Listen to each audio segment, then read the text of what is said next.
Welcome to Scrapbooking Cards Today here on YouTube. I am Mirisha. Thank you for joining me.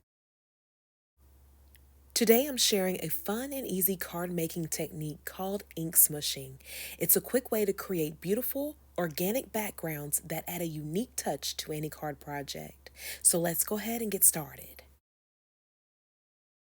First, it's time to choose my ink colors, so I decided to use Distress Oxides, Antique Linen, Saltwater Taffy, and Picked Raspberry. First, I will smoosh the Antique Linen ink pad onto my work surface. I will then spritz the oxide with water, and then from there I will bring in a piece of mixed media cardstock from scrapbook.com and press the cardstock onto the oxide. Once I have a good coverage on my cardstock, I will then bring in my heat tool and apply some heat to allow the cardstock to dry. I will then clean my surface, and then I'll bring in the next color, which is Saltwater Taffy. Repeating the last step as before, I will press the Saltwater Taffy oxide on my surface, spritz the oxide with water, and then press my panel onto the oxide water mixture.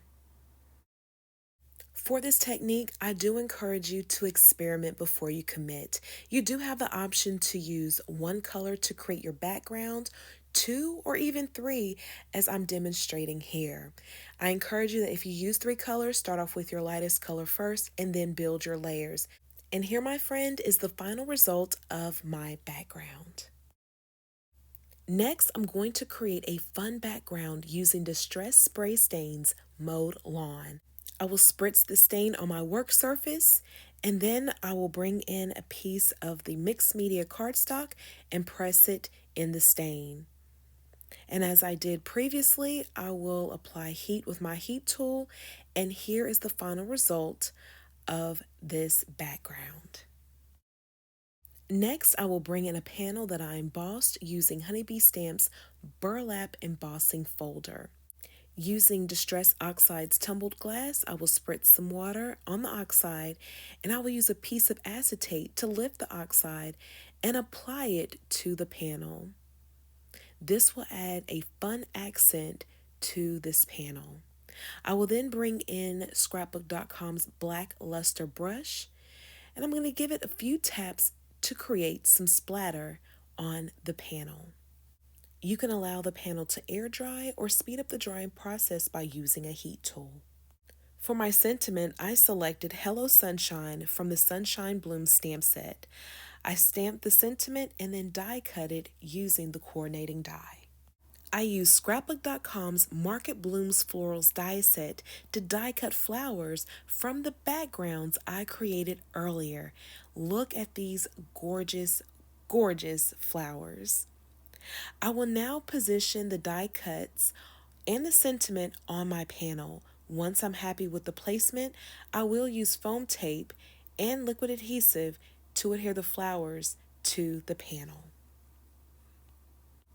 I love adding accents of metallics to my projects, so I die cut sprigs and the centers of the flowers out of gold metallic cardstock just to add a little bit of extra sparkle.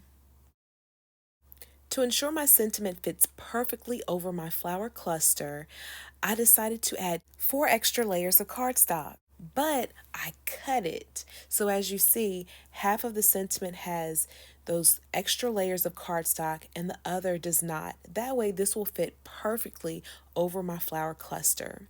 Once I adhere the sentiment to my panel, I will then adhere my panel to a black mat, and then I'll adhere my card front to my card base, which is a 4 1/4 by 5 1/2 inch top folding card. Add a few gold half pearls for that extra sparkle, and this card project is complete. Thank you for joining me on today. I appreciate you so much for stopping by. We thank you for subscribing, clicking the thumbs up button and the notification bell so you never miss out on new tutorials. I'm sending you love and hugs. Until next time, please take care.